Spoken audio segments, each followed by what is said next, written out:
जळगाव महामार्गावर रस्त्यावर सुरू असलेल्या कासवाच्या गतीनं कामामुळे धुराळा उडतो, तर खडबडीत रस्त्यामुळे वारंवार रहदारी ठप्प होते। सध्या या रस्त्यानं साधं चालणं देखील कठीण झालंय। उकडलेल्या रस्त्यामुळे वाहनधारक त्रस्त।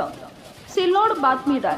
मार्ग दाखवणारे असले तरी अनेक वर्षापासून वाहनधारकांना मात्र आता या रस्त्या कामाचा मनस्ताप होतोय।